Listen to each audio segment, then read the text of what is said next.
Hello bachcho, let's read this question. The question says, why is hemophilia found to occur more in human males than in females? Give two reasons. तो यहाँ पे question में बोल रहा है कि haemophilia जो एक डिजीज होता है ये मोस्टली हमें ह्यूमन मेल्स के अंदर क्यों देखने को मिलता है रेदर देन इन फीमेल्स. तो इसका हमें टू रीजंस देने हैं. So to answer this question, let us understand the key concept of this question. Here, the key concept is hemophilia.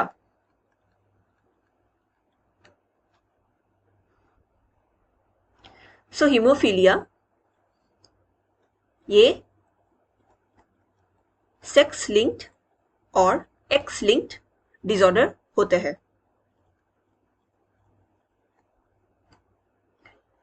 And ये क्यों कॉज होता है? Due to gene mutation. Single gene में हमें एक म्यूटेशन देखने को मिलते हैं जिससे कि क्या होता है, वो जीन एक प्रोटीन को कोड करता था एंड ये प्रोटीन इन्वॉल्व होते थे इन ब्लड क्लॉटिंग प्रोसेस में. हाउएवर, जैसे ही इस जीन में म्यूटेशन आ गया, सो अब ये जीन ठीक से काम नहीं कर पा रहा है. दैट्स वाई प्रोटीन भी ठीक से फॉर्म नहीं हो पा रहा एंड ब्लड क्लॉटिंग का प्रोसेस भी ठीक से नहीं हो पा रहा है. इसीलिए जिस भी पेशेंट के अंदर हीमोफीलिया डिजीज देखने को मिलते हैं उनमें अगर छोटा सा माइनर कट भी किसी बॉडी पार्ट में आ जाता है तो कंटिन्यूअसली ब्लड फ्लो होता रहता है, वो रुकने का नाम नहीं लेता क्योंकि उनके अंदर ब्लड क्लॉटिंग फैक्टर्स या प्रोसेस ठीक से काम नहीं कर पा रहे हैं. Now hemophilia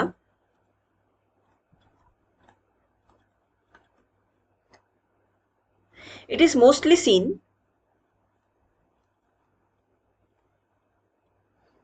in males, that is human males, then females, and the reasons are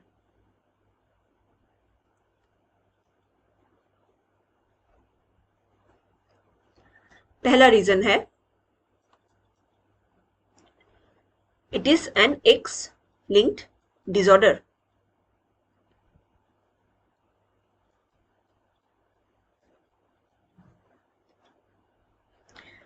so haemophilia जो डिजीज होता है ये रिसेसिव होमोजाइगस कंडीशन में ही ये शो होता है.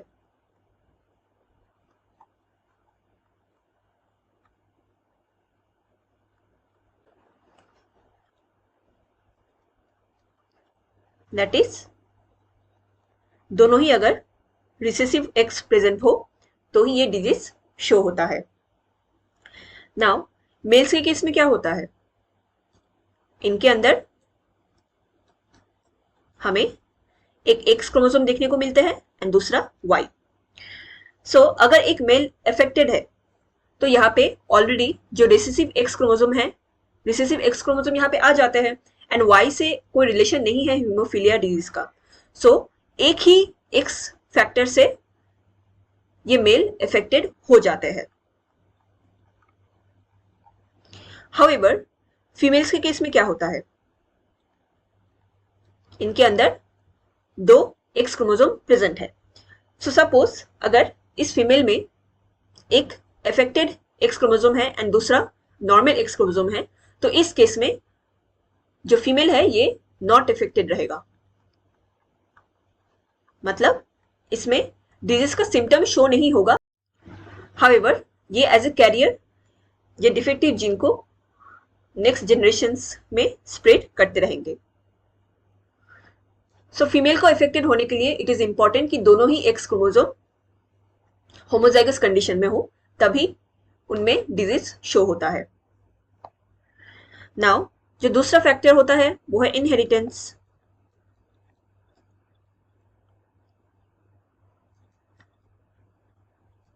इसका मतलब जो फीमेल्स होते हैं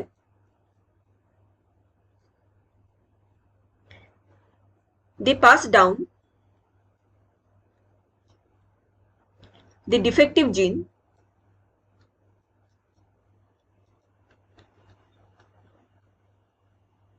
to their children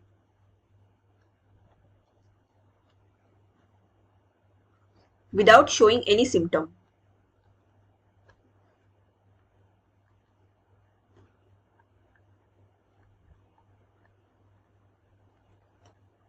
सो इस केस में फीमेल एज ए कैरियर काम कर रहे हैं. सो सपोज इस फीमेल के एक डॉटर एंड एक सन प्रेजेंट है.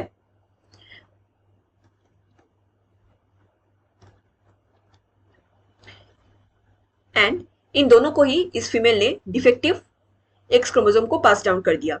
सो डॉटर के पास 2 एक्स क्रोमोसोम होगा, एक जो मम्मी से आया है एंड दूसरा फ्रॉम फादर. एंड सन के केस में एक एक्स क्रोमोसोम जो मदर से आया है डिफेक्टिव जीन एंड दूसरा है वाई क्रोमोसोम जो फादर से आया है. तो इस केस में डॉटर नॉट अफेक्टेड रहेगा क्योंकि यहां पे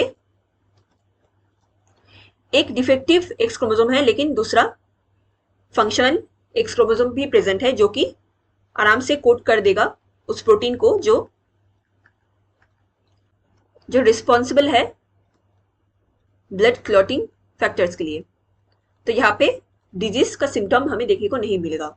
हाउएवर सन के केस में क्या होता है, यहाँ पे एक डिफेक्टिव एक्स क्रोमोसोम है बट कोई दूसरा फंक्शनल एक्स क्रोमोसोम प्रेजेंट नहीं है, यहाँ पे वाई क्रोमोसोम प्रेजेंट है. सो इस केस में सन अफेक्टेड हो जाएगा. डॉटर को अफेक्टेड होने के लिए जो दूसरा एक्स क्रोमोसोम है जो कि फादर से आया है, तो इस कंडीशन में फादर को भी अफेक्टेड होना होगा, तभी जाके दोनों जब होमोजाइगस एक्स क्रोमोसोम मिल जाएंगे तो डॉटर में भी डिजीज सिम्टम्स दिखना शुरू हो जाएगा. सो these are the 2 reasons because of which hemophilia disease is mostly seen in males more than females. I hope you understood it well. Best of luck.